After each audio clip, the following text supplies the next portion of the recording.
Broadcasting from down on the bayou, it's the Average Marks Pro Wrestling Podcast, powered by Lake Area Media, LLC. And now your hosts, David Boston and Patrick Fry.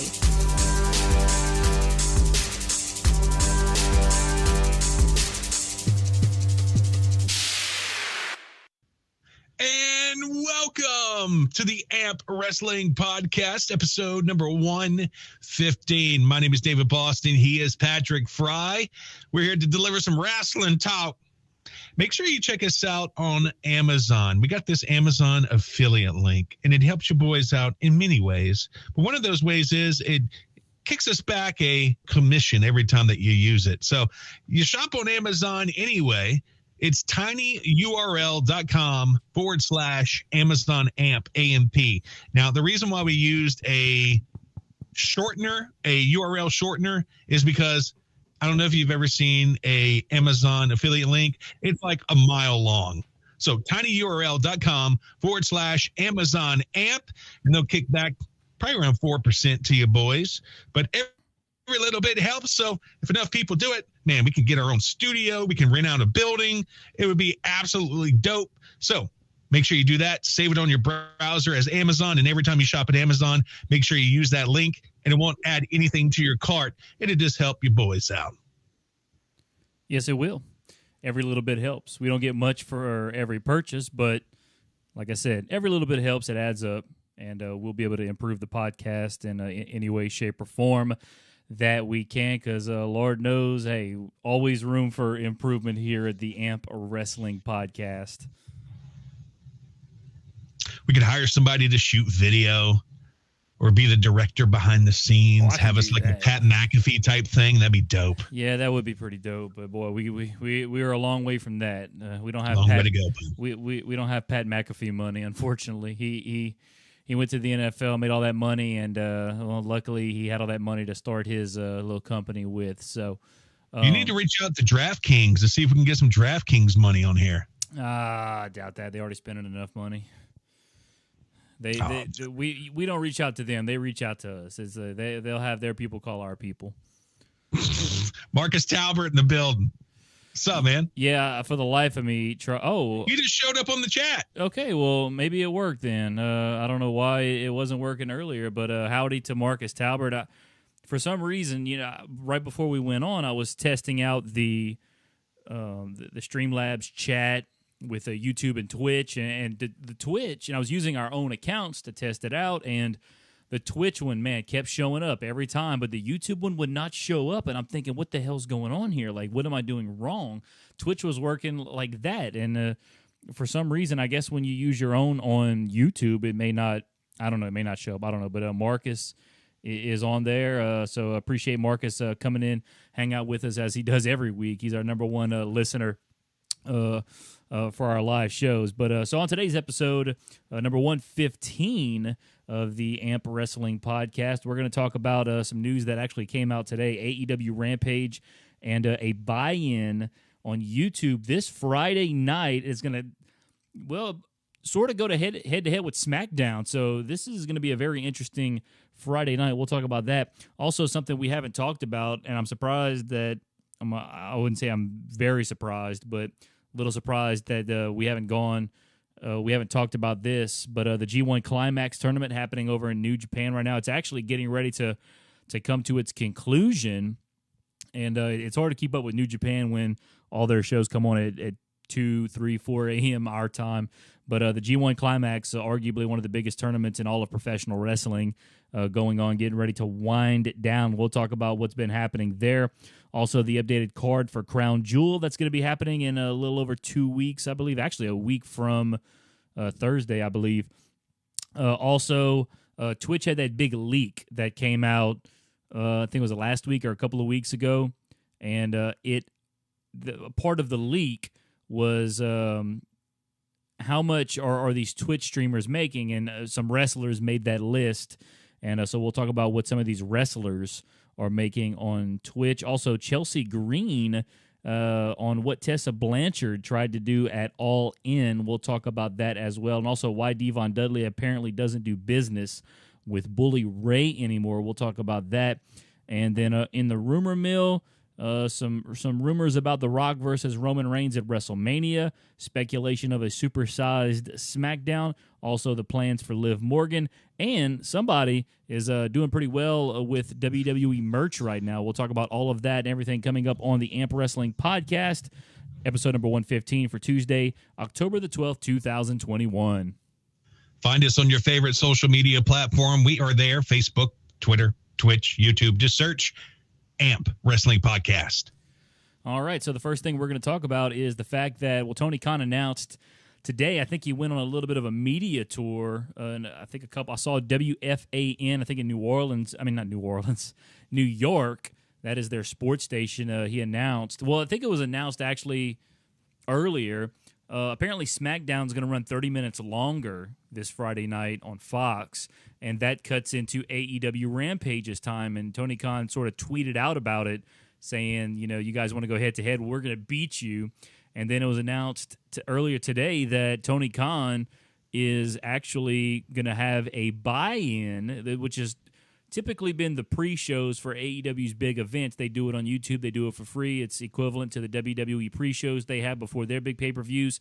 And apparently, Tony Khan said, we're going to have a buy-in on YouTube 1 hour before Rampage. So starting at 9 o'clock Eastern, 8 o'clock Central Time, which is our time, on Friday night, it's going to be a 1 hour show on YouTube, the buy-in. And one of the matches that will be featured on the buy-in is going to be Minoru Suzuki taking on Bryan Danielson. That is a big-time match right there. So it seems like Friday night, things are going to kind of heat up a little bit there on between WWE and AEW. Tony Khan, publicly tweeted out about how, hey, you guys want to go head-to-head? Well, we're going to beat you guys. And now Tony Khan's kind of upping the ante, since they like to use gambling terms over in AEW, by having a buy-in go head-to-head with the second hour of SmackDown on Friday night, which is WWE's biggest show in terms of ratings, at least. So I tell you what, David, that's going to be very interesting come Friday night on how, what kind of numbers AEW pulls, because they're coming off their lowest viewership on AEW Rampage ever so far last Friday night. So I know Tony Khan's probably a little fired up to try to put on a great Rampage, put on this buy-in show, which apparently is going to be live as well. So it kind of came out, like I said, it all came out today, but boy, that's some big news there. Tony Khan trying to go head-to-head with SmackDown. Tony Khan's a really smart dude. And what makes me excited about them having a live show during SmackDown on YouTube is that, when all these numbers come out with saying how well Raw did or Dynamite did, it's really just a guesstimation, because they can only see what people in big markets are doing that subscribe to get these boxes put on their TVs. They don't know what me and you are doing in Lake Charles, Louisiana, or Podunk, Kentucky. And it's all just a guesstimation, but Tony Khan's going to absolutely know how many people are watching this program, because it's going to be live on YouTube, and everybody and their mama can see the live viewer count. So that's going to be awesome. And he also tweeted out, he's been tweeting all afternoon. So trying to figure out here, they have Minoru Suzuki versus Bryan Danielson. It looks like the actual Rampage show is going to have CM Punk versus Matt Sydal. Also, Chris Jericho, Jake Hager, and Sammy Guevara is going to take on Scorpio Sky, Ethan Page, and Junior Dos Santos in a big six-man tag as well. I don't know if there's any other matches that he's announced really for the buy-in that's going to be happening at right before Rampage. But Minoru Suzuki and Bryan Danielson, you could have those two guys fight for an hour on the buy-in, and I think a lot of fans, obviously Bryan Danielson and Kenny Omega just fought to a 30-minute draw. Now you got a guy like Minoru Suzuki is going to come in and fight Bryan Danielson. At that point, I think you don't necessarily even you could surprise us with maybe two other matches on the buy-in, and I think people are going to tune in. I'm very curious. Now, the tricky thing is, it is a Friday night. It is football season. There's not much football on Friday nights, with the exception of high school football, which where we're from, high school football is a big deal. So I've always had that factor played into my head from my perspective when it comes to watching wrestling on a Friday night. But in other parts of the country, high school football might not be as big. For a lot of wrestling fans, they really don't care about football. And like us, we're both wrestling and football fanatics. But I'm very interested to see how this all plays out Friday night. I don't think I have any plans Friday night. I know you have to go appear at a high school football game Friday evening, but you might be able to get home in time to kind of catch it all transpire between YouTube, TNT, and Fox. But man, boy, what a to me that's a pretty big bombshell that Tony Khan dropped today about the whole buy-in happening head to head with SmackDown, and it's gonna be live too on YouTube, not just one of those things where they record it and then play it. I'm pretty sure this is gonna be happening live. Yeah, and you know what? Look, me, you, and kind of the group we run with, we're kind of unicorns in the wrestling fandom universe, because the majority of the wrestling fans that I've ever talked to, they could care less about sports in general. Not a lot of wrestling fans are sports fans. So I think Friday night is a great time to do it.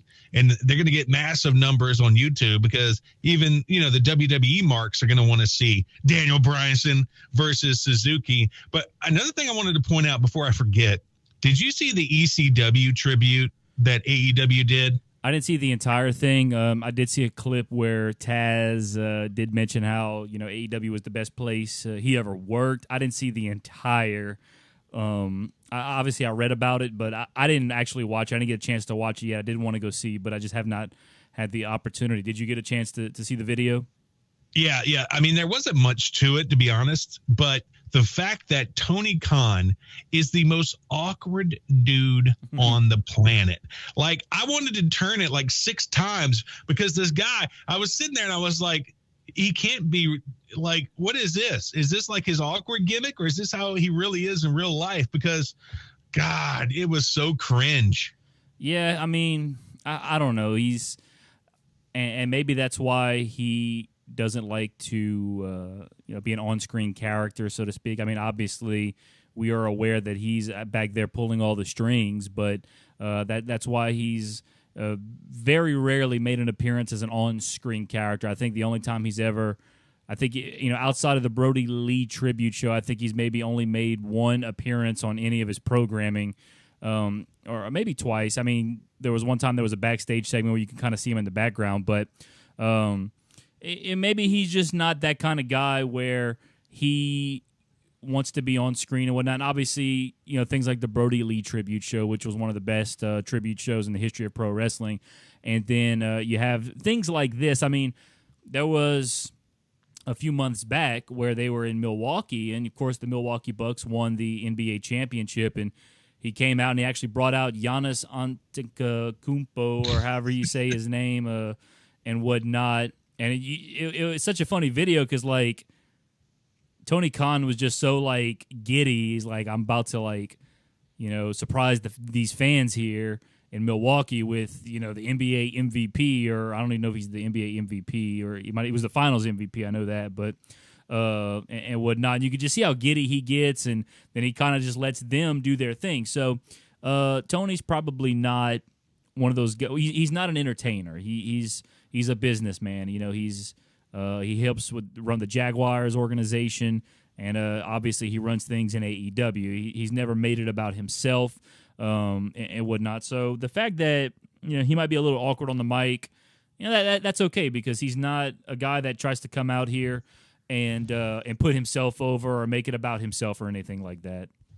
I think there should be a new proclamation that he should never scream on live TV either, because that is extremely cringe. Well, that's that's kind of how it was whenever I don't know if you saw the video when he announced he brought out Giannis, the Great Freak, and like he the way he said his name, he did it with such excitement.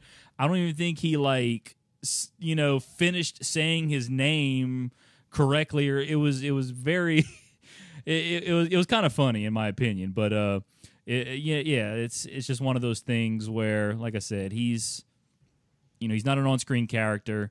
he's just backstage running the show, pulling the string. So nah, it's fine. It is what it is. If that's the way it is, then obviously it is what it is. That's all I got to really say about it. Marcus says in the chat he hopes he doesn't fall asleep for the buy-in and for Rampage. Yeah, because when Punk came back, he fell asleep for that. I mean, that come on, Marcus. I gotta say, man, that was one of the worst times to ever fall asleep. To miss that, man, that was a great moment and one of the all-time great moments in the history of wrestling there.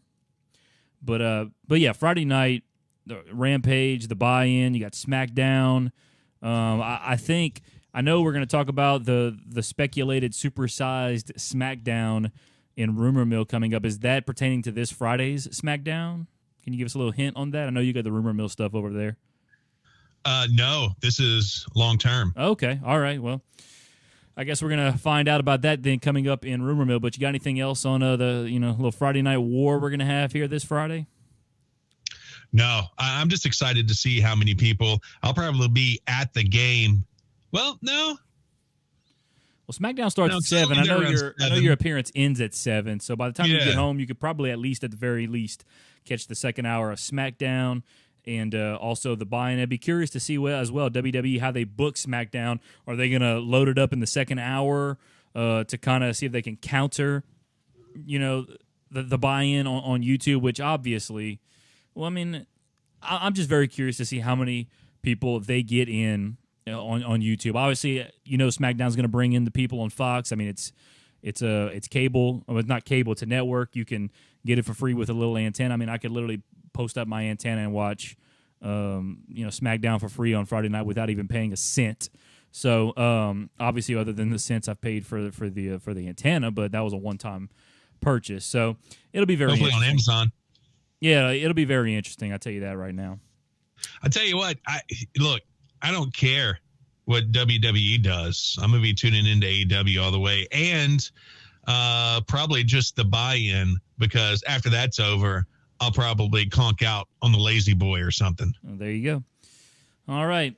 Let's move on now to our next topic. A topic I wish we would have talked about earlier. It didn't even cross my mind to throw it up here on any of our rundowns of the previous few weeks, but one of the biggest tournaments in all of professional wrestling, the G1 Climax, is getting ready to, it's hitting the home stretch over in New Japan Pro Wrestling. I actually have up right now tonight, or today is the 12th, so they've already had their show for the 12th. So after today, which will be overnight tonight here in the States, there's going to be each one more night of A and B block. Actually, there's going to be technically two more nights, one regular night, and then there's going to be a final night for each block. So there's still 4 nights of G1 Climax action, and then there's going to be the final night, which is the G1 Championship match. So 5 total nights left of the G1 Climax, and I'm going to quickly go over the standings for you here.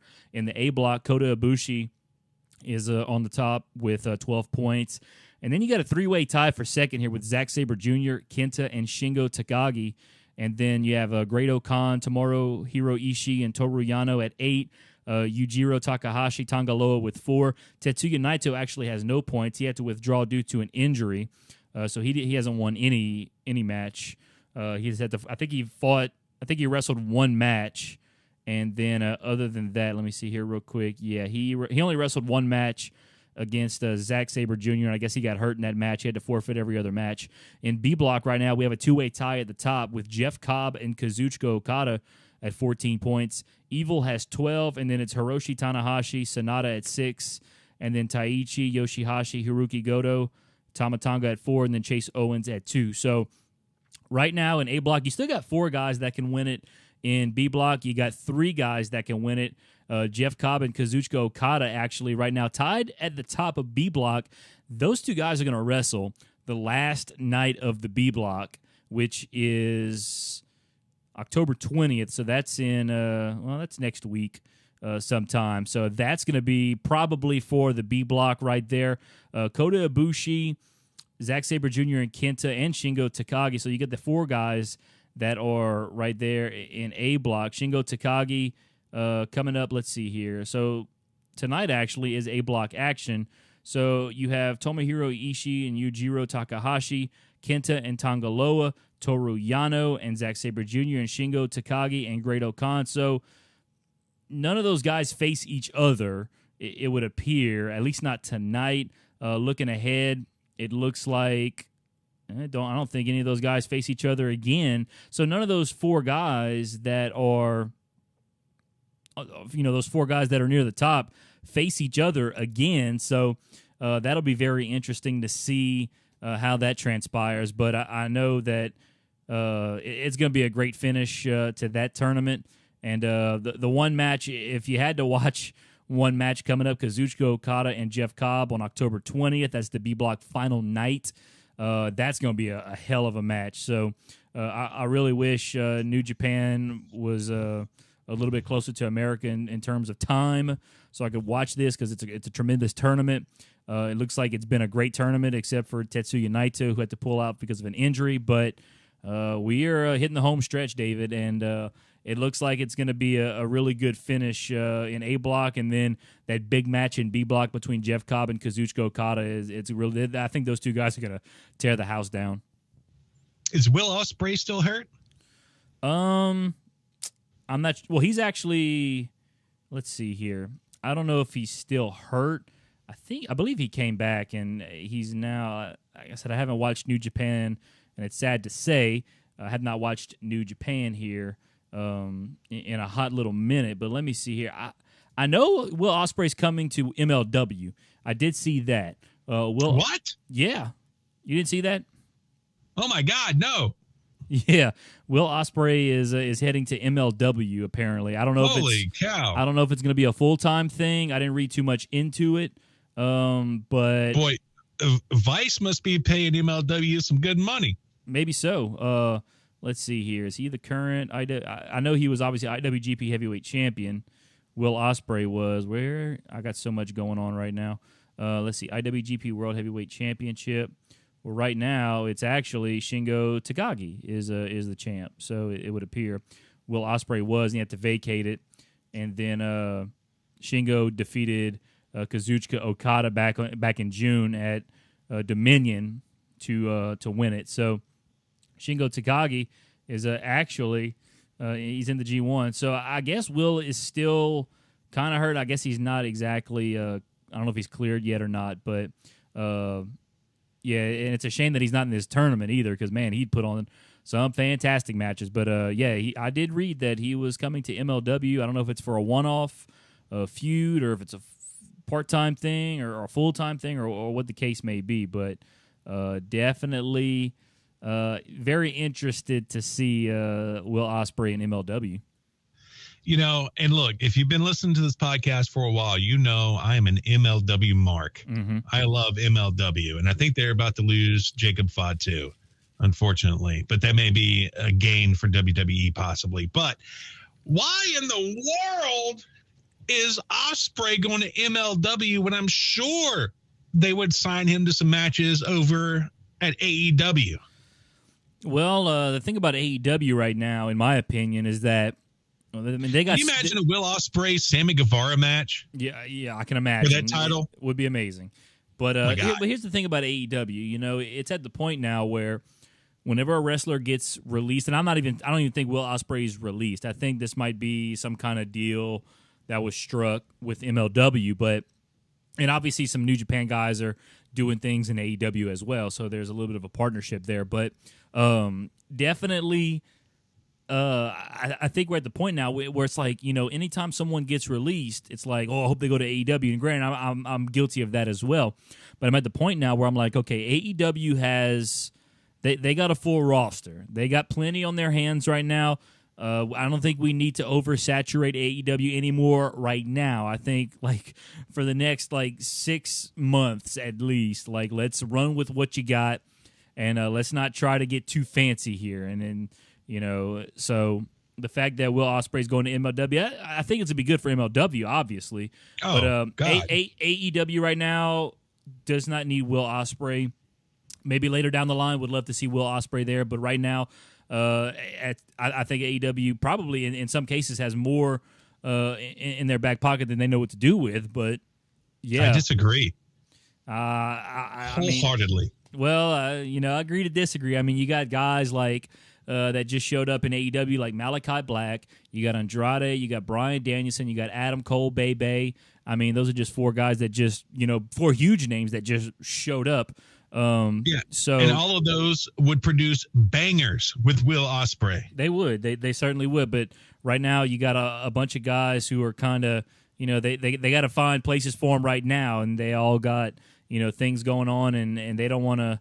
I think they're trying to establish, obviously, storylines for these guys and everything, and even in some cases like Andrade, he's feuding with Pac, but I feel like he's very easily getting lost in the shuffle. Malachi Black right now, he had his thing with Cody, and like, what's he doing right now? Obviously, Adam Cole Bay is with the Elite. Bryan Danielson sort of feuding with them as well. So even right now, I feel like even with specifically Andrade, they're having a little bit of trouble, at least from what it seems to me, like they're having trouble trying to find a good spot for him to really, to get some exposure and get some airtime and whatnot. I mean, so it's adding another one. I'm afraid that a guy like, I'm not saying Will Ospreay's going to get lost in the shuffle, but maybe another top guy could get lost in the shuffle if they bring in Will Ospreay and throw him into something, Or even Will Ospreay and Fuego del Sol. Cut Brock Anderson's pasty ass. We'll make room for him. Now, I wouldn't mind seeing maybe they brought in Minoru Suzuki to do a couple of matches here and there. He's not a full-time AEW guy, but maybe bring in Will Ospreay, have a match here and there. That wouldn't be bad, but signing him full-time, I think we can hold off on that for a little while. Dang you. All right. But yeah, that was the New Japan G1 Climax update. They're hitting the home stretch with that show, and I tell you what, that's going to be a fun into that tournament. So looking forward to seeing who comes out on top of that. Now let's move over and talk about the updated card for Crown Jewel here, which is happening a week from Thursday. As I get ready to pull up that particular match card here. Give me 1 second. All right, got it now. So the updated match card here, starting to build up here. You got Mansoor taking on Mustafa Ali. Isn't Mansoor from Saudi Arabia, I believe? Yeah, he's no clue. I don't even know who he is. Yeah, Mansoor is from Saudi Arabia. He's going to go one-on-one with Mustafa Ali. That might be a pretty nice little match there. Edge versus Seth Rollins inside a Hell in a Cell at Saudi Arabia, at Crown Jewel in Saudi Arabia. That's going to be very interesting. I think a lot of people are talking about that match and how they could really put on a banger of a match in Hell in a Cell. I think they could definitely do that. You're going to have the go ahead. I spaced out for a second. Seth Rollins and who? Edge. Oh, okay. Yeah, inside Hell in a Cell. So that could really be a good match there. And then you're going to have the finals of the King of the Ring and the Queen's Crown tournament. Right now, it's either going to be Zelina Vega or Carmella taking on Shayna Baszler or Doudrop. And then you have the King of the Ring tournament, which is going to be Sami Zayn or Finn Balor taking on Jinder Mahal or Xavier Woods. And damn Jinder Mahal. Yeah, I know, right? He just keeps finding a way out. Xavier Woods versus a Finn Balor, I'd be cool with. I was hoping a Liv Morgan sighting here at the Queen's Crown tournament would be nice, but I have a feeling it's going to be like Carmella versus Shayna Baszler or something like that, and they'll probably give it to Carmella, but right now I wouldn't mind seeing Shayna Baszler get it. I think she kind of needs a little bit of a resurgence, and I think the Queen's Crown tournament would be good for her. They also have a no-holds-barred match, Goldberg versus Bobby Lashley. That could be a little interesting there because obviously Goldberg is very old, and this doesn't necessarily have to be a true wrestling match. These guys could just brawl it out, and I think that definitely helps Goldberg a little bit, but it also can help Bobby Lashley as well. That's going to be a pretty physical match, I have a feeling. WWE Championship on the line, Big E defending against Drew McIntyre. I don't see why Big E doesn't walk out of there still WWE Champion. Raw tag team titles are on the line. RK Bro, one of my favorite tag teams here in WWE, right? Actually, my favorite tag team in WWE right now. Randy Orton and Riddle taking on AJ Styles and Omos. And then the SmackDown Women's Championship in a triple threat will be on the line. Becky Lynch versus Bianca Belair versus Sasha Banks. I see Sasha Banks winning that because Bianca and Becky are now on Raw. So after Crown Jewel is when the new draft results go into effect. So obviously Becky and Bianca now on Raw.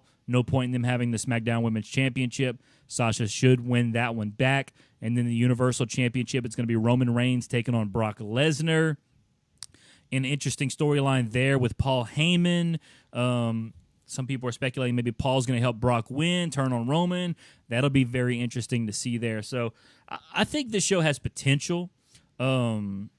Obviously, whatever you believe about WWE doing business in Saudi Arabia, but speaking just as the show has potential, in my opinion. A few matches I think could be really good, but I'm not buying Peacock once again because they're garbage, and I'll just have to follow along during the day next Thursday. It'll be I think it's going to be like at 11 or noon our time in the middle of the day on a work day, so I'll just follow along on. I'm at the point now where like I'm done with Peacock. Like screw them. Like I might get it back for the Royal Rumble, but other than that, they can kiss my ass. So, that's a point that I was going to bring up. They can't get a pay-per-view right to stream right from the USA. How in the hell is it going to work out when they try to stream a pay-per-view from Saudi Arabia on this app? That'll be interesting. I mean, the folks in other countries that still have the WWE Network will probably get to enjoy it a little better than we will, but I don't know. That's why I just screw Peacock. That's what I say. Screw them. I'm not. You ain't getting my money. I got the free version of Peacock, so I might try to see if that'll work somehow. Watching Crown Jewel, I don't think it will, but yeah, screw that. No, you got to have the $4.99 plan to get all the WWE stuff, right? I think so, yeah. But like I said, I have the free version, so screw them. They're not getting my money anymore. Hey, how do you watch that? Because I still can't download Peacock on my Amazon Fire Stick. I don't know. I mean, I watch it on. I had it on my iPad, so it's an Apple product. I don't know if Amazon. I would think like an Amazon product would carry Peacock, but I don't know. I mean, well, they were supposed to, but every time I put in Peacock, nothing comes up. It just tells me to do the NBC app, and it's not the same thing. That's an interesting question. I don't know. I don't have many. I don't have many Amazon gadgets here. I'm all Apple over here. Get your life right, Jeff Bezos.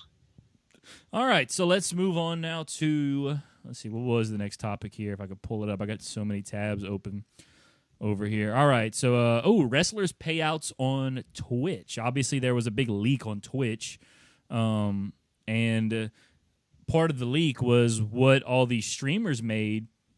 And David, you have a list of what some of the wrestlers that stream, because obviously I know like Paige is a pretty big streamer. Adam Cole Bebe streams a lot. I see like Nyla Rose streams, although I don't think she makes as much money as maybe the other people. But Zelina Vega was doing pretty well on Twitch before she went back to WWE, which of course WWE does not allow them to do that anymore. But you got the list in front of you there of what they're making of some of these wrestlers. Yeah. Well, you want to make a game out of this, or? Yeah, that's what I was supposed to say. Don't cheat and look it up. I want you to throw out some numbers whenever we talk about these wrestlers. I looked at it like last week, but I do not remember any numbers. That's what I was supposed to say. You won't remember that. No, I won't, because I looked at a lot of other people outside. You won't remember the podcast tomorrow. Probably not. No, I have that in mind. I'm very forgetful. All right, Per Wrestling Inc. So this payout data for these accounts, it's from like a 2-year period. So some of the numbers are pretty big, but just remember, I saw it was from like August of 19 to October of 2021. So 2 months. I mean, 2 years and 2 months. So we'll just call it 2 years. Yeah. So basically, you split it in half. That's about what someone makes in a year off of Twitch, at least. And it also says right here, it's been estimated that subscriptions are about 30% to 60% of the streamer's income, with most of their revenue coming from direct donations. Yeah. This picture right here, a page that they have from Twitch, it's pretty hot. Does she show her tatas on there? Well, I mean, here's the thing about Twitch. Twitch is very strict on the sexual content and whatnot. I mean, obviously there's hundreds and thousands of girls on Twitch that show lots of cleavage and whatnot, but if a nip comes out, boy, you are going to be in some trouble. So I'm sure Paige shows some wonderful cleavage, but if a nip comes out, it could be it for Paige on Twitch, at least for like a month or so. I don't know. I think they'll suspend them sometimes. But what if she had a pasty on it? That would probably work. I mean, that would probably. I mean, it might raise some eyebrows, but from the Twitch higher ups, I guess. But I think that would be okay. All right, here we go. And this sparked conversation a few years ago on the podcast when Impact Wrestling was looking for a new network, and they were streaming on their Twitch account, and we wondered if they made any money off of it because nobody was watching Impact Wrestling on Twitch. Yeah. How much do you think Impact Wrestling made in 2 years on Twitch? Now, you see that I do remember Impact being fairly low on the list, at least compared to some of the other wrestlers I saw. I want to say it was like in 2 years they made like $70,000 or something like that. Yeah, that was pretty close. $69,140. Nice. But so yeah, that averages about 35,000 a year, which is, I mean, hey, it's not bad for just no. Because I mean, I'm sure it don't cost them anything to air it on a Twitch channel, obviously. So that's free revenue for no expenses there for Impact Wrestling to broadcast on Twitch. So that's, like I said, that's free money right there. This one surprised me right here. I thought he would make way more money than this, and I'm sure he makes way more money than this on YouTube. Xavier Woods. Yeah, see, here's the thing about Xavier Woods. His up, down, down channel thrives on YouTube. It's not, it made its name, I believe, on YouTube. It wasn't so, wasn't a big thing on Twitch, although I'm sure it's still popular on Twitch. I want to say his numbers, I don't even know in the 2 years if he made over 100K. He might have. I can't remember. I'm going to say he probably made, I think he did. Maybe I'd say in the 2 years, maybe like 120K on Twitch is what my guess would be. You're way off. Oh, okay. $25,431. Damn, so Impact Wrestling's doing better than Xavier Woods on. Yeah, that is a very surprising number. Okay, so brought me back down to reality here a little bit. Yeah, he makes so much more money on YouTube, so he's probably not. He probably doesn't really focus on Twitch because YouTube is the bread and butter for his gaming channel. Colt Cabana. I remember seeing his name. He probably makes more than Xavier Woods does because I think Colt Cabana probably focuses on Twitch a little bit more because that's where his bread and butter is when it comes to the streaming. I'm trying to think if he makes more than Impact though. I would say maybe so. I'll go ahead and say like $80,000 he made in the last 2 years. Negative. Colt Cabana made $32,479. Man, I am just well, I'm crowning these guys as the king of Twitch streams here, apparently. So yeah, that's that's still not bad. Hey, it's once again free money, for not doing much of anything. Now we're going to get into some big money, and now it's going to show you why a lot of these WWE superstars didn't want to get rid of their Twitch channels because they brought in tons of cash. Yep. All right, Adam Cole, baby. Oh, he makes I would say north of two. He in the last 2 years, probably, I want to say like $350,000. I think was the number. I might be wrong, but it was close. It was somewhere around there, $350,000 in the last 2 years. $318,080. Okay, yeah, very nice there for Adam Cole, baby. And he was a big, he was on Xavier Woods' Up, Down, Down YouTube channel a lot as a guest. So he probably built a little bit of that online gaming fan base through Xavier Woods. So I think Adam Cole, baby, can thank Xavier Woods a little bit for that, or Austin Creed, as he's known on his YouTube channel. All right. Zelina freaking Vega. Ooh, okay, this number's gonna be up there. Because I know damn well she made more on Twitch than she does in WWE. Man, she probably made, I would say it got to be over $500,000 in the last 2 years. I'm gonna say like $600,000 she's made over the last 2 years.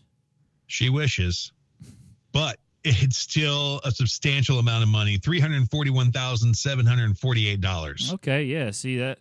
See, like Zelina Vega, she can easily go sit down on her, at her desk, turn the camera on, show off a little cleavage, and I mean that's like fishing with dynamite. I don't understand why you would want to go back and beat your body up. Well, I think when you're making this kind of cash on Twitch. Well, it's funny. I read an article a while back. I think Zelina went back to WWE because she thought she was going to be able to be with Alistair.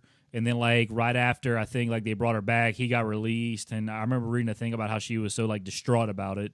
I think she was just trying to be, a good wife and, be able to spend more time with Alistair. I think that's partially why she went back to WWE. But I'm pretty sure once her contract's up, her butt's going back to Twitch. You think maybe she wanted to be closer because she's the jealous type? She thought he was maybe smashing some rats? I'm going to tell you this right now. If Alistair Black is cheating on Zelina Vega, Alistair Black is a moron. And I don't think he's a moron. So Zelina Vega got nothing to be jealous about.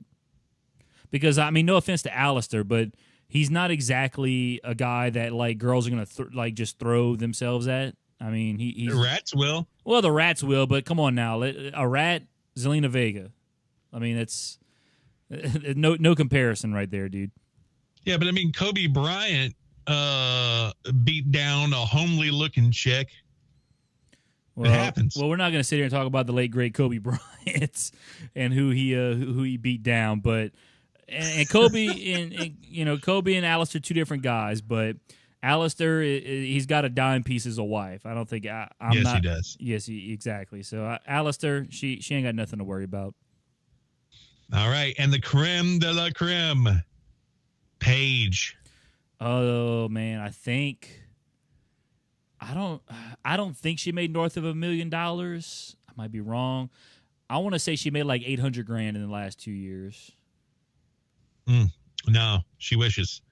She made $478,224. Okay, I think she was the highest of like all the wrestlers or any wrestling of any wrestler or former wrestler. So 473,000. Okay. I saw like the list of, like the entire list, like I think it was the top 100 I saw, that it included everybody on Twitch. And I think like there were some people, man, millions of dollars. And I'm just like, man, it must be nice to like just sit at your house. Game. Yeah, just game and make all that money. It must be nice. Now, does she game? Is that what she does on her Twitch? I do follow her on Twitch. She does sometimes, and then other times she'll just sit there and do the just chatting is what they call it. She'll just chat with her fans. So it's a variety. Yeah, God bless her. Yes, sir. I've always been a big Paige fan. Yeah, me too. I know. So is Xavier Woods and Brad Maddox. You know they are. Oh, hell yeah, they are. All right. All right, that's it. That's it for Twitch. All right, so let's move on now to the next topic here. If I can go ahead and pull it up here. All right.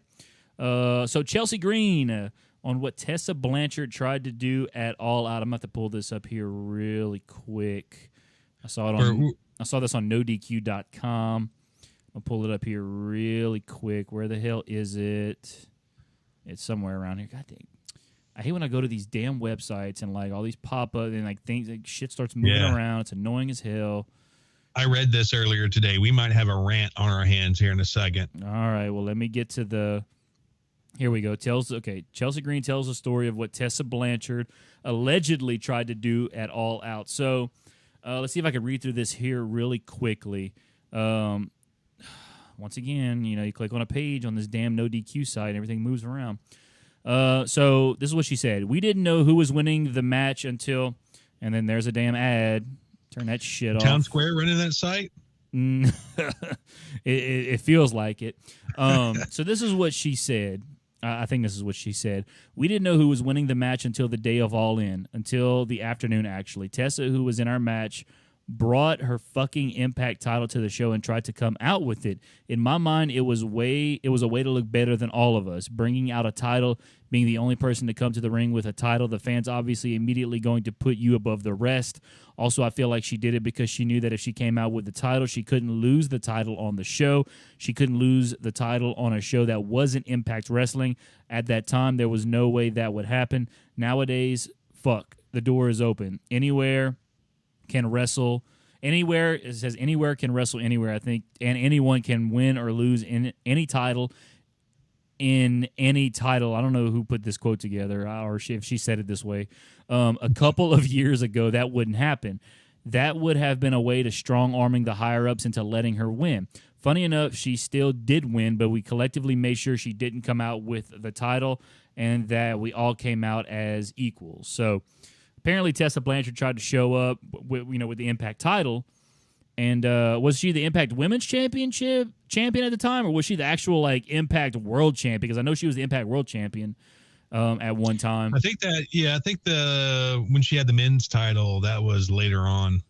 Yeah. So what do you think of Chelsea Green saying this? To me, it seems like Chelsea Green just I don't know. I don't know what to think of this because I'm not in the business like that. I don't know how that would rub people, but at the same time, if you're Tessa, and you get invited to this show that, is you're in a scenario where if I am the Impact World Champion and I get invited to this independent show and, obviously Impact Wrestling is paying my bills, I'm going to do whatever I can to show off Impact Wrestling. I'm going to bring the belt. I mean, granted, if someone said, hey, don't bring the belt, I'm like, okay, that's fine. But, I'm going to try to bring the belt because at the end of the day, I am with Impact Wrestling. I'm here representing Impact Wrestling, and I am the Impact World Champion or Women's Champion or whatever, and that brings a little more credibility to the show that we are doing. So, I don't know. To me, it seems like Chelsea Green's just being a little bitch about it, but I don't know. I mean, what do you think, David? What's your take on this? Man, I think Chelsea Green is a trifling, jealous-ass bitch. And here's why. Just like you said, the Young Bucks, Cody, they want their show to look as legit as possible. It's still an indie freaking show.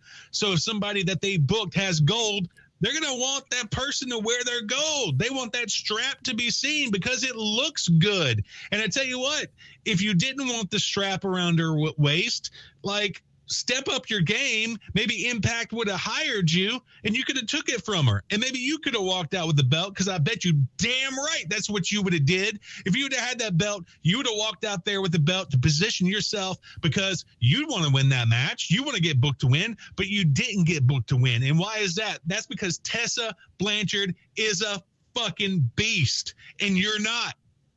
Put on your panties, go out and wrestle, work hard, get in the gym, and maybe one day you'll have somebody's gold around your waist and you can go to an indie show and walk out with it, you dumb bitch. Well, there you go. As I expected. So, yeah, I kind of feel the same way, although I feel like I don't feel as strongly as you do about it. But definitely, yeah, like I said, it just seems like, something that Chelsea Green complains about. And like I said, that was 3 years ago, So it just seems like it was something for her to complain about on her podcast, maybe to get a few more clicks. Because you know what? If Chelsea Green was a champion, I feel like she would have tried to do the same thing. That's just me. Of course. And the promoters would have wanted her to do that because it's an indie show. You don't have any belts yourself. If somebody walks out with a strap, I mean, it looks cool. I mean, it's all about visuals too. I mean, you're writing a storyline. Oh man, here comes Tessa with her belt, and obviously you could have swerved it and had somebody else win. Yep. And I mean, that may have looked bad on Impact because now you have a champion that's losing to some no-name ass indie bitch called Chelsea Green at the time. And but I mean, at the same time, obviously there's different avenues of storytelling there, but the biggest one is I got a belt on my show. Yep. And their belts are amazing. All of their belts are fire. Yeah.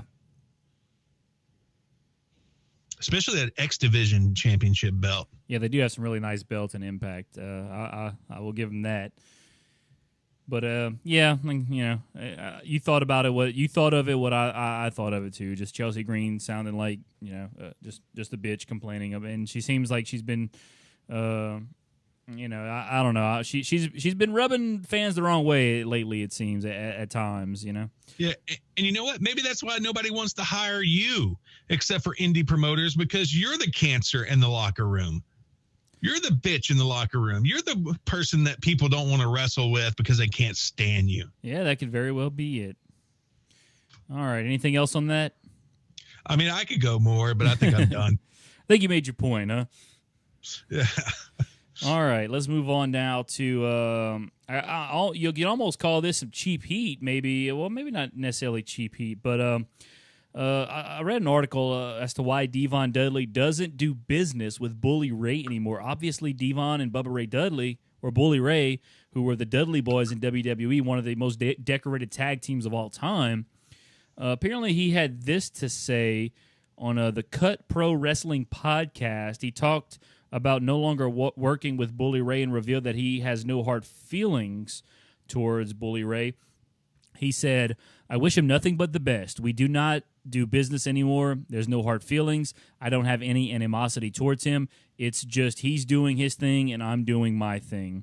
Bubba and I are not at odds with each other. We don't hate one another. We just went different ways like most tag teams do. This is not a Marty Jannetty and Shawn Michaels thing where we hate each other. We don't. We just had a difference of opinions at time, and we went our separate ways. Even the wrestling school. He has the wrestling school in Connecticut. I have the one in Winter Park over here. So we both individually own our wrestling schools, but we just do things separate now. That's all." Let me see what else we got here. I guess that's it. So, it doesn't seem like much to me here. I mean, like I said, I kind of looked into it, but I didn't read it fully. I thought this was going to be something a little bit more. Says the article says Devon Dudley and Bully Ray will always continue to be friends, even if they work in different places, and that is unlikely to change anytime soon. And then this is on ringsidenews.com. Yeah, I'm sure that was a clickbait title that got you to click it too. Well, they got me. So this seems like nothing. I mean, but boy, what a run did they have? Boy, I tell you what, man, they classic matches back in WWE. And then they had a little second run there in the mid 2010s. Man, they one of the all-time greats in tag teams. They came to WWE. Obviously, they were in ECW. Came to WWE, made a huge name for themselves. Put on some great TLC matches. I mean, can't say enough about the Dudley Boys. I could go back and watch their tag team matches from like 2000, 2001, 02, and those times all day long. But obviously, I got catfished into clicking this article for no reason. And I tell you, because there's nothing there. Look, if somebody showed them the money, kind of like the guys with the Nation of Domination got back together. Yeah. If somebody showed them the money overseas, look, they would wrestle another match. Come on. You got to be kidding me. But, I mean, these conventions, I bet they would get together for a convention. I mean, you don't have to take any bumps. You just sign in pictures and taking photos.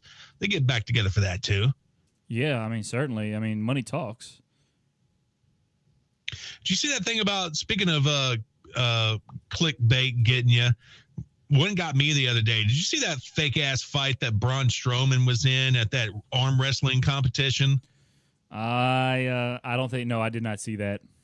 So he posted something on his Twitter, and he was talking about it got crazy at the Mr. Olympia arm wrestling championship, and it was like a little 14-second clip, but he was like, you have to wait to see it next month on NBC.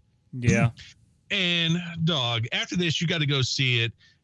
If one thing that bodybuilders are not good at is a work. Mm-hmm. And I can tell you that because this is the fakest thing I have ever seen in my life. And I am quite embarrassed that a former wrestler put this on his Twitter page because it's bad. So bad. It is so bad. Because, all right. You're making it to where, like, I don't even know if I want to go watch it. You got to go see it to see it. I wish we could play it on here, but we probably get a freaking strike from NBC or something. What do I have to go look up? What's it called? No, just go to Adam Shear's Twitter page. Okay, I'll check that out after the show then. Yeah, and just scroll down a little bit. I mean, he tweets a lot, but it was so bad, and the number, and it wasn't even the bad acting that the guy that was supposedly getting in a fight with, I'll call him Braun Strowman, because that was extremely bad. It was the fact that two dudes were holding back big old Braun Strowman, who was towering over everybody to try to keep him away from this guy who was trying to hop over like the little apparatus they put their arms on to arm wrestle or whatever. Yeah. And I'm like, there is no way in hell these two dudes are stopping a motivated Braun Strowman to whip somebody's ass.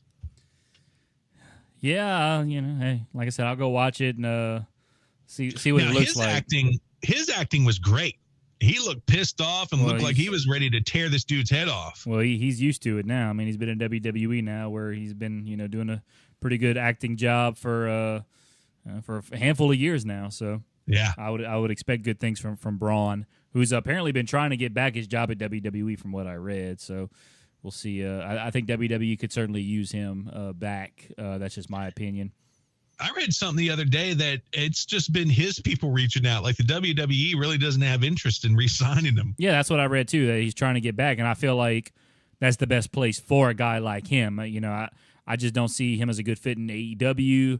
I don't really see him as a good fit anywhere else other than WWE. I feel like, his type of, he's almost like, I don't want to say he's an attraction wrestler like an Andre the Giant or the Big Show, whatever the case may be, but he's almost like an attraction wrestler, and I feel like he's better off in WWE. That's just my opinion. Bro, you have him go to New Japan and do kind of like a Bruiser Brody gimmick. I know he might get some flack for kind of like modeling his gimmick around that. Yeah. My God, he could make so much money in Japan.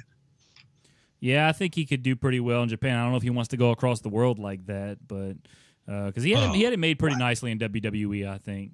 I mean, he got to have Alexa Bliss on top of him at one point, so Let's look at this, okay? All right, you get to go to Japan for free.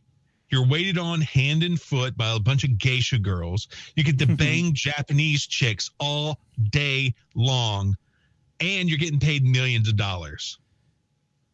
I mean, all that sounds great. I mean, I don't know about the. I think Braun has a girlfriend, or is he engaged? Maybe it doesn't matter. He's going to be banging Japanese chicks all day long. He's with what's her face, Raquel Gonzalez, the NXT Women's Champion. Look, she's in the business. She knows what time it is. I mean, this ain't the business of old, man. It's a new day and age in the wrestling business. I'm sure Braun's having a good old time with Raquel by themselves. But the other stuff outside of that sounds great. Obviously, the money, getting to go to Japan for free, and kind of reinventing yourself, I guess, in a way, and kind of revamping your brand as a Adam Shear, Bro, I'm telling you, he would be breaking little girls in half. Oh, I have no doubt about that. But at the same time, he's got Raquel Gonzalez. So, and you get him coming out there with the big old chain, swinging it around his head, walking into the crowd like Bruiser did. Oh my God, they would eat that stuff up.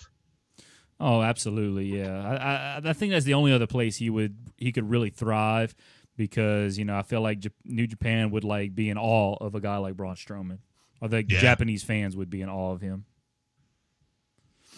All right, man. I think it's time for. Then we could get an Adam Shear, Lance Archer match. Ooh, that'd be dope.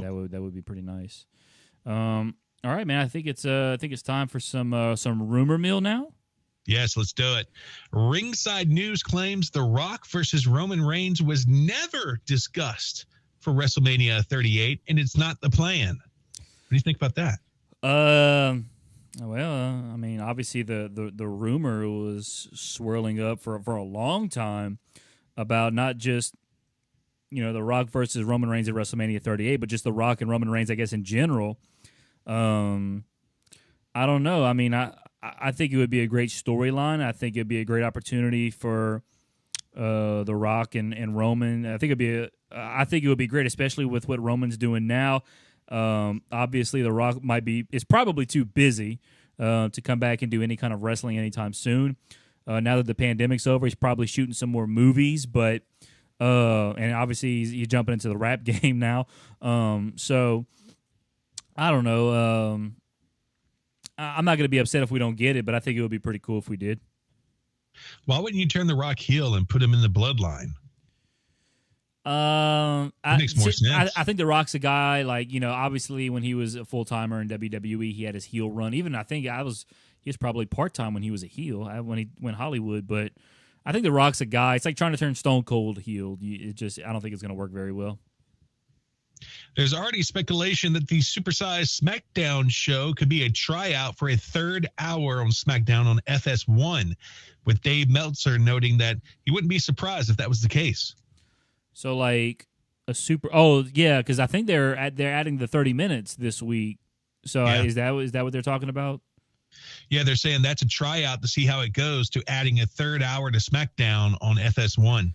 Well, I guess we're going to find out this week, and it seems like Tony Khan's going to do everything in his power to make sure that doesn't happen, because obviously they got Rampage from 9 to 10, so it goes back to what we talked about at the top of the podcast.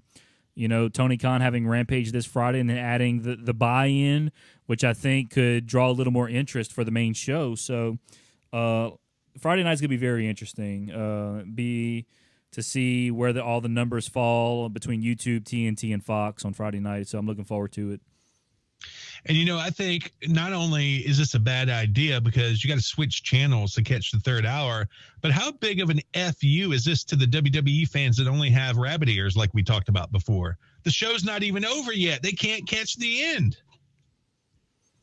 I'm trying to, what you just said, I'm trying to comprehend, like the people that just have rabbit ears for TV. They're just watching CBS, NBC, PBS, Fox. If they did do a third hour SmackDown and it switches over to FS1. Oh, okay. I see what you're saying now. The show's not even over yet. And all these WWE fans that just have rabbit ears to watch, regular TV. Now that I think about it, FU to them. Now that I think about it, I did see, I think this Friday night, because of the Major League Baseball playoffs, SmackDown's actually going to be on FS1 this week. So I think the numbers for SmackDown are going to be down this week because it's on FS1. It's not on Fox. They have the MLB playoffs. I do remember seeing that. So that could be that's an interesting twist there. So is that what the article said? Like if they do a third hour of SmackDown, it's going to be on FS1 and not Fox? Correct. Okay, I see what you're saying there. Yeah, that is kind of a screwy situation to me. It's like, because if you got a big match happening, it starts at like 8:55 Central Time, and then it goes over into 9 o'clock, and you don't have cable, you're not going to get to see that the rest of that match. So yeah, that is kind of weird. It seems like WWE is desperate to counter this Rampage show on Friday night. I don't know why, because SmackDown's numbers are way better than Rampage, but I don't know. That's going to be very interesting to see. We might have some Friday Night Wars on the horizon coming up. I'm going to throw this in there because it kind of correlates to something we were talking about earlier, and it kind of pisses me off. Per the Wrestling Observer newsletter, the Young Bucks had a big hand in Bobby Fish getting signed to AEW. Why in the hell are they wasting their time with a jobber like Bobby Fish when MLW is booking sharks like Will Osprey? I mean, I wouldn't say Bobby Fish is a jobber. Obviously, he was part of the Undisputed Era, which is where he kind of really shined at times. I think he's a well-known wrestler now because he was in the Undisputed Era. Yeah, but that's because of Adam Cole, baby. Yeah, but he had his good moments and whatnot. And he's a well-known guy, and he's one of those guys.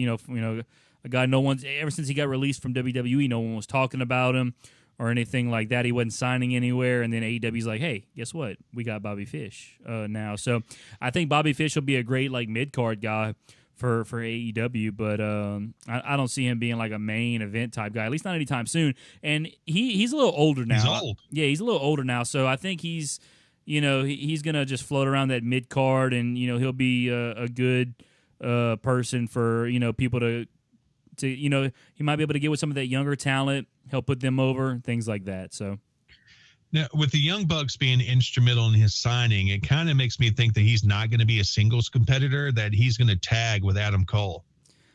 I mean, that's a possibility, but right now I think they are eventually I think they'll run an angle like that with Bobby Fish and Adam Cole, baby. But I think for right now, you got, I think he's going to get lost in the shuffle at first, and then they might pull him with Adam Cole, baby later. But I'm not expecting too much from Bobby Fish. He's going to be more of a, I expect to see more of him on AEW Dark or Elevation. Which you just confirmed my jobber comment. Thank you, Patrick. I'm not saying he's going to be a jobber, but it goes Liv back. Morgan. I'm just saying it goes back. There. It goes back to that comment I made earlier about how there's such a big saturation of talent now that you don't have room for everybody on television, so you're gonna have to put somebody on Dark and Dark Elevation. I think Bobby Fish falls under that category.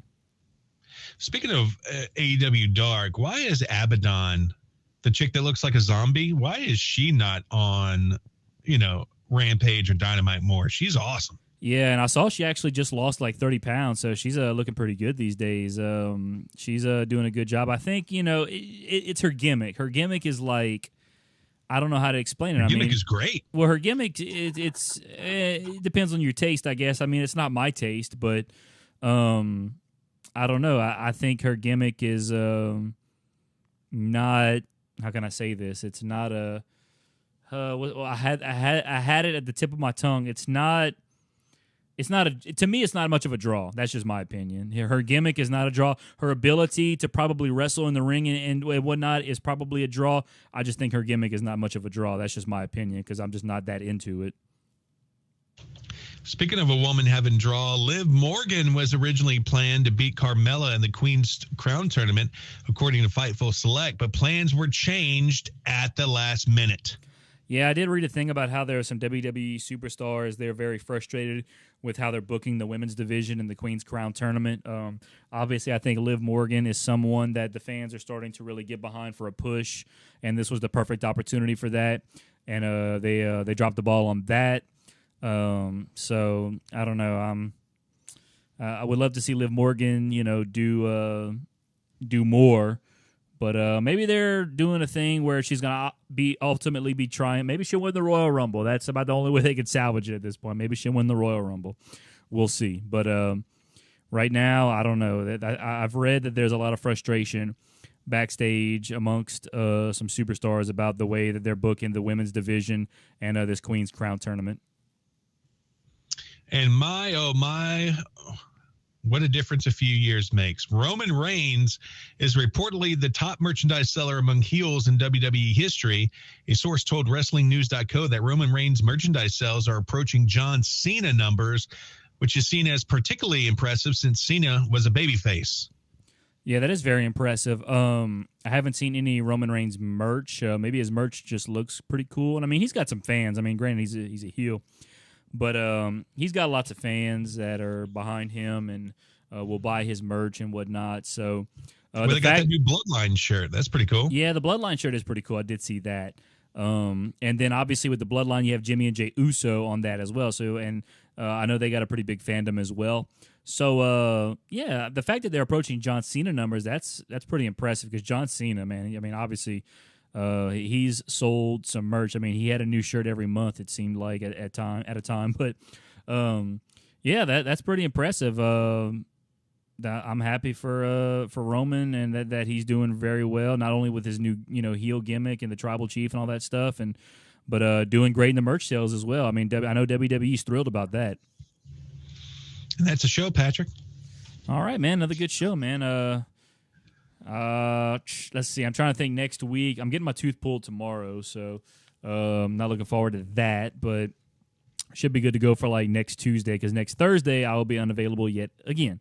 I have a volleyball game to go do next Thursday, so we'll have to do it again next Tuesday. So we'll be able to kind of talk about what happens over the weekend with the Friday night stuff and whatnot, and hopefully a lot more stuff to talk about. We'll kind of preview Crown Jewel a little bit further maybe next week as well. We'll have some more rumor mill stuff as well. So, yeah, I expect. And then the G1 Climax, we can update you guys on what's going on with the G1 Climax as well next Tuesday. So